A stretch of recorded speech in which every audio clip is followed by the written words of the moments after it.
अहिंसा परमो धर्म। भगवान बुद्ध ने बताया कि सही मार्ग न तो भोग का है न कठिन साधना का। एक बार गौतम बुद्ध ने देखा कि सामने से भेड़ बकरियों का एक झुंड निकल रहा था। चरवाहा इस झुंड को कठिनता से घेर रहा था। बुद्ध ने कहा, अरे क्या कठिनाई है? चरवाहा ने कहा, भगवान, मेरे इस झुंड में एक लंगड़ा मेमना है, वह अन्य पशुओं के साथ कठिनाई से आगे बढ़ रहा है। बुद्ध ने प्रेम पूर्वक पूछा, इस भरी दोपहरी में इन भेड़ बकरियों को घेर कर तुम कहाँ ले जा रहे हो? चरवाहे ने उत्तर दिया, मुझे राजा की आज्ञा मिली है कि आज सायंकाल राजा यज्ञ करा रहे हैं, उसमें बलि के लिए 100 भेड़ बकरियों की आवश्यकता है, अतः इन्हें मैं वहां पहुंचाने जा रहा हूं। बुद्ध ने कहा, चलो मैं भी तुम्हारे साथ चलता हूं। उन्होंने लंगड़े मेमने को कंधे पर बिठा लिया और दोनों साथ साथ चल पड़े। जब वे नगर में घुसे तो लोगों ने देखा कि बुद्ध अपने कंधे पर एक मेमने को रखकर चले आ रहे हैं।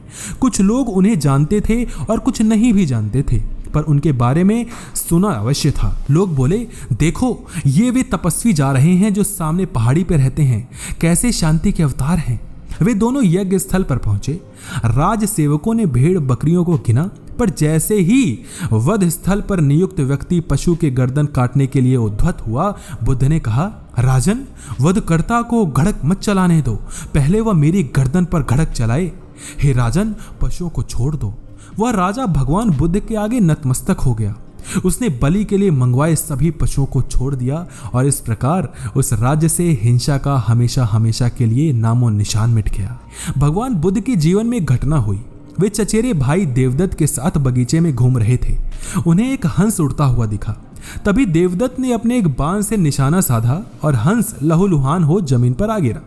बुद्ध ने दौड़कर हंस को उठा लिया, बाण निकालकर उसकी मरहम पट्टी की। बुद्ध घायल हंस की सेवा कर रहे थे। देवदत्त आया और हंस पर अपना अधिकार जताने लगा। बुद्ध के मना कर देने पर विवाद हुआ और दोनों राजा सुदोधन के पास पहुंचे। उन्होंने दोनों की बातें सुनी और निर्णय लिया, प्राण लेने वाले से प्राण बचाने वाला बड़ा होता है, इसलिए हंस बुद्ध का ही अधिकार है। मानव समाज को शांति की ओर बढ़ाना पड़ेगा। व्यर्थ के तर्कों से बाहर निकलने में ही उसकी भलाई होती है। जब तक मन में स्वार्थ है तब तक मानव सुखी नहीं हो सकता। अधिकार और कर्तव्य की परिभाषा को बड़ी सूक्ष्मता से समझने की जरूरत है। एक कहानी जो कि आपको हिला के रख देगी। बुद्ध का ग्रंथ। भगवान बुद्ध के उपदेशों का जापानी भाषा में पहले अनुवाद हुआ था।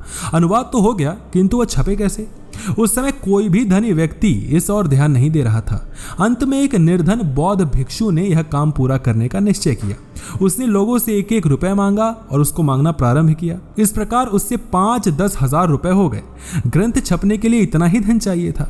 अचानक जापान के उस प्रदेश में अकाल पड़ गया। मनुष्य और पशु पक्षी अनाज के लिए व्याकुल होकर भटकने लगे। उस भिक्षु ने 10,000 रुपए अकाल पीड़ितों की सेवा में लगा दिए। अनेक लोगों ने कहा, यह तुमने क्या किया? अब ग्रंथ कैसे छपेगा? बौद्ध भिक्षु चुप रहा। अकाल समाप्त होने पर उसने फिर से चंदा मांगना शुरू किया। उसने इस बार 10,000 रुपए इकट्ठे कर लिए, किंतु फिर तभी उस प्रदेश में जोरदार भूकंप आ गया। उस भिक्षु ने फिर उन रुपयों को भूकंप पीड़ितों की सहायता करने में खर्च कर दिए। तब लोगों ने कहा कि भिक्षु पागल हो गया है, भिक्षु वृद्ध हो गया है। उसने फिर चंदा मांगने का कार्य शुरू किया। इस बार फिर उसने 10,000 रुपए एकत्रित कर लिए। सौभाग्यवश इस बार कोई विपत्ति नहीं आई। उसने ग्रंथ छपवाया। ग्रंथ के मुख पृष्ठ पर छपा था 3य संस्करण। उसने नीचे छापा था कि इस ग्रंथ के पहले संस्करण बहुत अच्छे थे। क्या आपको ये कहानी समझ में आई? वीडियो अगर थोड़ी भी अच्छी लगी हो तो लाइक कीजिएगा और इस वीडियो को हाथ जोड़ के रिक्वेस्ट है सभी के साथ शेयर कर दीजिएगा। धन्यवाद।